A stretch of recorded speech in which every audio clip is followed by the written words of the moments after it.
While in Niger, a former rebel leader and politician has launched a movement opposing the military junta there. It's the first sign of internal resistance to last month's coup. Bola says his new council of resistance for the republic will reinstate ousted President Mohamed Bazoum, who has been in detention at his residence since the military takeover of government. Bazoum says he's being kept isolated and forced to eat dry rice. He says he had been living without electricity for a week, a normal occurrence for all Nigerians after Nigeria cut off electric power in response to the coup. We're joined now by a former Director General of Nigerian Institute of International Affairs, Bola Akinterinwa. He's a plaintiff in the suit against ECOWAS. Also with us is a former Minister of State for Foreign Affairs, Dr. Nurudeen Mohammed. Thank you, both of you gentlemen, for joining us on Newsnight tonight. Welcome to Newsnight. Let me start with you, Bola Akinterinwa, former DG NIIA. I mean, let's start with this case that you've taken against ECOWAS. You've dragged ECOWAS bloc to court over the proposed military intervention in Niger Republic. Tell us more about why you've had to take this step, and what do you hope to achieve with that? Okay, two questions in one. Why go to court? And what achievement expected? Concerning the need to go to court, there is the aspect of history, and there is the aspect of history is that we have easily forgotten, the lessons of the past. We do not want to learn lessons from the past. We do not want to quickly recognize that the time you begin a war, but never can you tell when the war will come to an end. When I was speaking with a friend, a colleague, Professor Femi Adebulu, we were looking at how the Second World War started. The Western at that time warned Japan not to think, never to attempt to attack Manchuria. But Japan never listened. In fact, Japan did precisely the contrary. Now, Japan, after doing that, decided to withdraw from the League of Nations. Italy was similarly cautioned not to attempt to attack Abyssinia, Ethiopia. But you know what Italy did? Italy attacked. Fortunately, Haile Selassie pushed them back. But Germany too, for a completely different reason. Germany was not considered to have equal status with the Western, and Germany was so annoyed.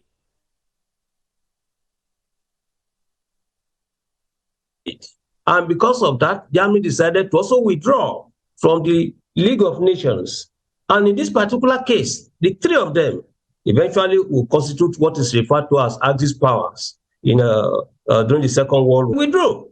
The outcome of that, we all knew, that was the beginning of a Second World War. That's the starting point. That, look, when we warn against trying to go to war, it is not simply because no goodness in war. You can go to war when there's a case of legitimate self-defense. International law clearly provides for that. But when, for instance, your vested interests are at stake, when it will be detrimental to your own foreign policy interest, you don't do it. So the first basic rationale for considering to go to court is to prevent Nigeria from being further enslaved in particular, and ECOWAS in general, from running into a trouble that it will not have control over.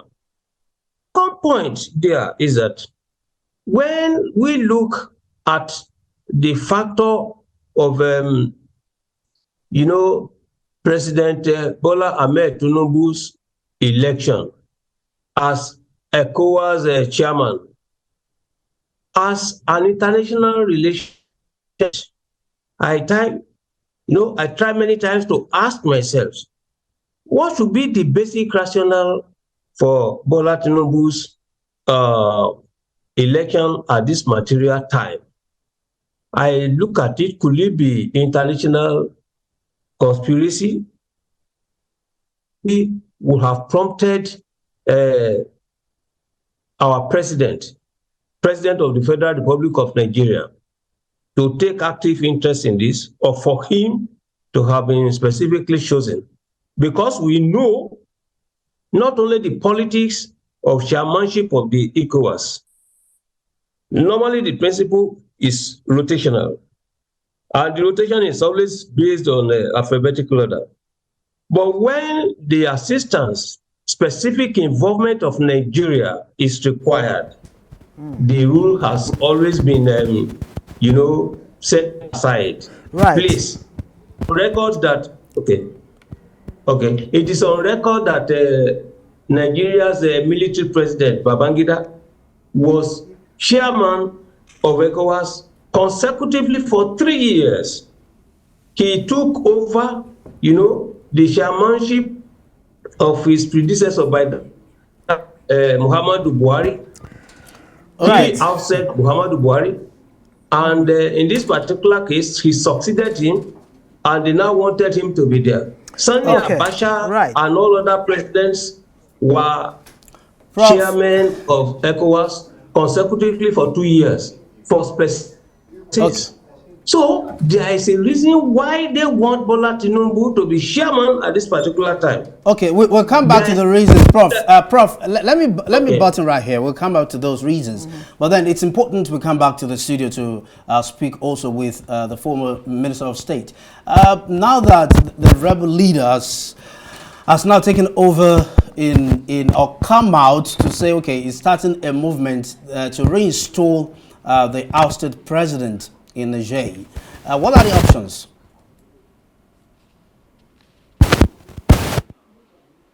Former Minister of State, this is for you. This for you. Yes. Thank you very much for having me in the studio. That is the problem with the coup d'etats all over the world, and especially in the Sahel. The Sahel region is inherently unstable region, suffering from protracted insurgencies, climate issues, and of course weak governance and democratic institutions. So the fear, of course, the general fear is illegitimate takeover of power will enhance this vulnerability, and you will start seeing these players who hitherto who have the intention to do, but are constrained by the general stability in Niger in this case. Now seeing these opportunities and bickerings back and forth between the regional bloc, the sub-regional bloc, EU coming in, Russia peeping in, the ECOWAS itself getting balkanized, across ideological and political lines. You already have 4 juntas now speaking as a bloc within the ECOWAS bloc. So these are vulnerability issues that will naturally precipitate such actions by the rebel leader. Right, let me stay with you, Prof. I mean, who gains from the crisis in Niger?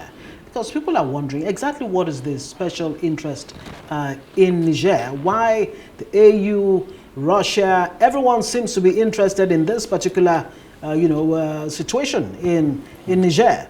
What exactly is the issue here? And what do you make of the fact that religion seems to be playing a role here? Because, I mean, the coupists actually revolved the AU and other diplomatic missions who wanted to intervene, but agreed to meet with former Emir of Kano, Sanusi Lamido. Prof? Well, Prof, this is for you. Just hold on. I will come back to Yes, hold on, Akinterinwa. This is actually for you. Correct. Yeah, but this question actually goes to Prof here. Former Minister of State, please respond to that. Okay. You see, whenever there is takeover power, especially illegal takeover power like we see in the Niger Republic, initially ECOWAS as a bloc was very strong and efficient, as we could see in our capacity to intervene militarily, to even challenge rival leaders who have established illegal governments, take them out. I'm referring to the ECOWAS during the ECOMOG days in the 90s and early 2000s. And then we came to the 2000s, up to 2010, last decade, where ECOWAS had capacity to actually stop the coup process. Presidential palaces will be attacked, presidents will be either kidnapped or they will be under siege. ECOWAS had the capacity, had the authority to send in delegations to be received by the juntas and to negotiate either outright bringing back of the deposed president or to establish constitutional order. But we have seen a progressive weakening of ECOWAS in which now ECOWAS coup leaders are belligerent enough to even rebuff seeing any of the formal delegations sent to engage them. And that involves the EU, the AU, and elements from the United States. So I think being receiving the Emir of Kano, the 14th Emir of Kano, is not as much a religious gesture as it is a belligerent posture by the coupists that, look, we're not entertaining any of these regional bodies, we're not entertaining any of these big P5 countries of the United Nations Security Council, as it were, from Europe and the United States. We are setting this agenda in our own terms. We're engaging in our own terms. If you demand I receive delegation from ECOWAS, you have an agenda. If you demand I see a delegation of AU, you have an agenda. But if I demand, I will dictate who I see. I'm trying to dictate the tune. And I see this as a move by the coup leaders in Niamey to take control of the initiatives rather than outright religious gesture. Okay, Professor Akinterinwa, let's get back to you. Bola, the rebel leader in Niger from 1996 to 2007, was a minister of tourism in the country. No doubt he should have had some contact and then certain networks that could work for him. What do you make of this? How can he take advantage of this to achieve his goal in Niger at this time? How can we take advantage of what? Of his network after being a minister from 1996 to 2007. Okay, if I do hear your question Prof, very well, can you hear me, Prof? Can you hear me, Prof? How?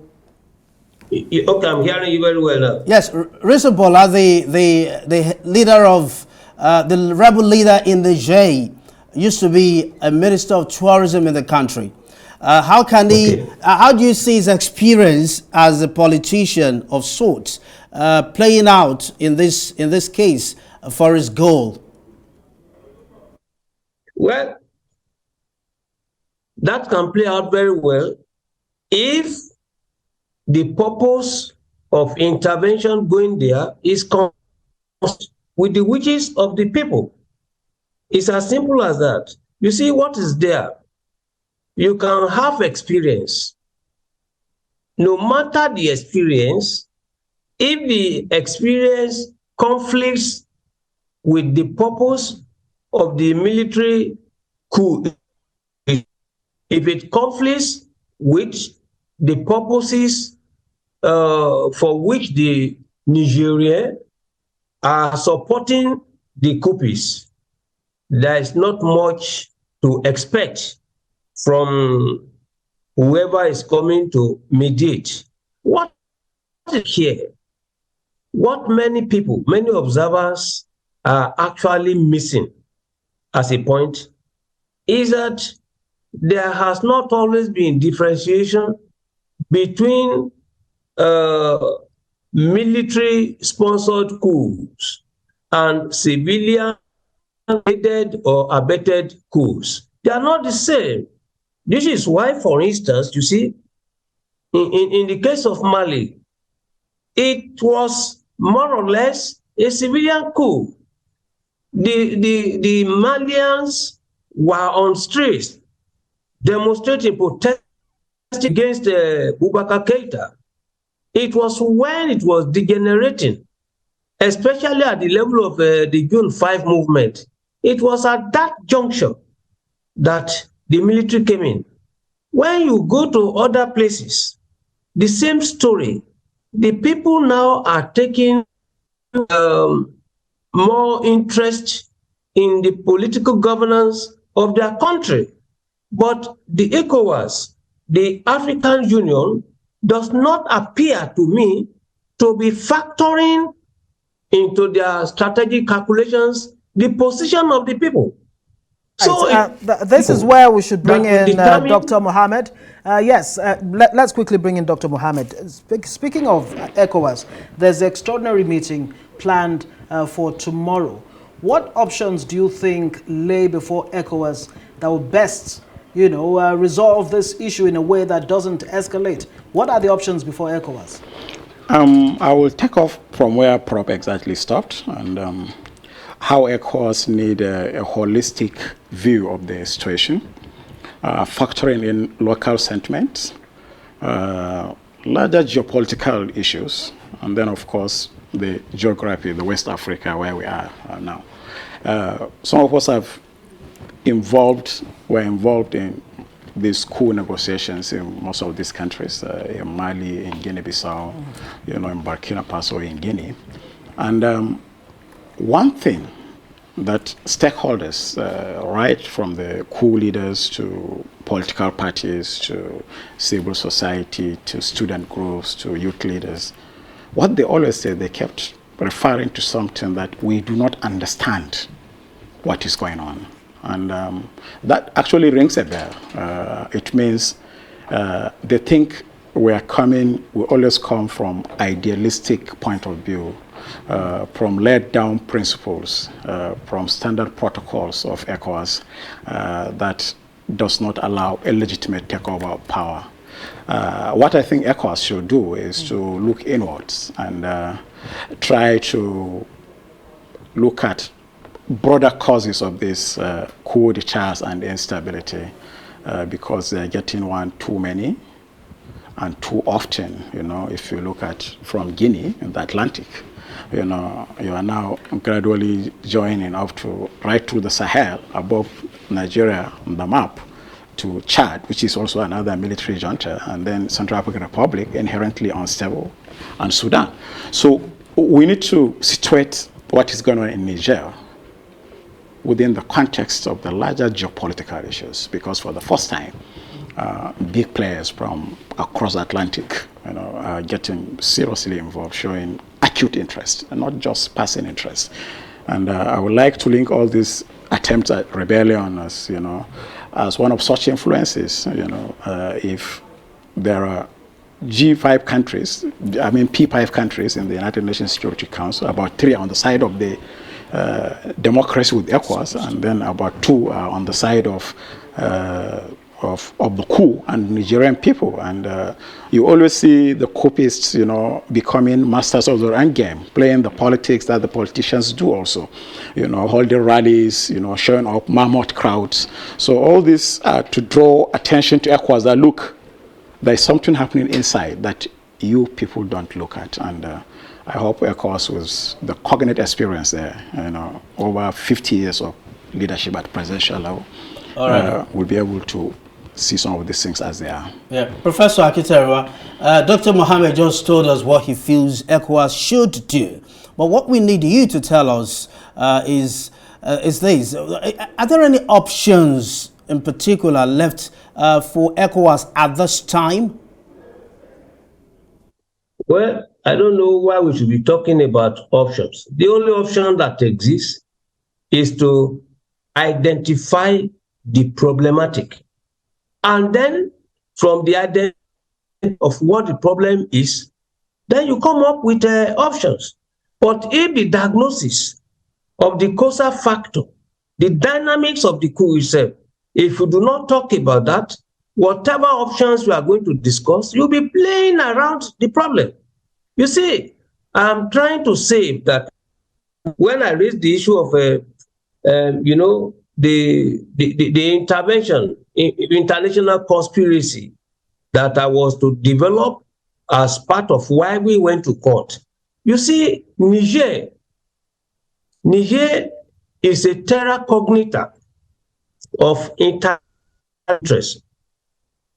Terra cognita in the sense that, one, the interests of the stakeholders, all the interests are conflicting. What the French are looking for are completely different from why, for instance, the Wagner Group or the Russians are looking for. Then the Francophone speaking people, the Nigerian, the Burkinabes, the Malians, the thinking of the Francophones as are today, distinct from their mentality in previous years. We need to address them.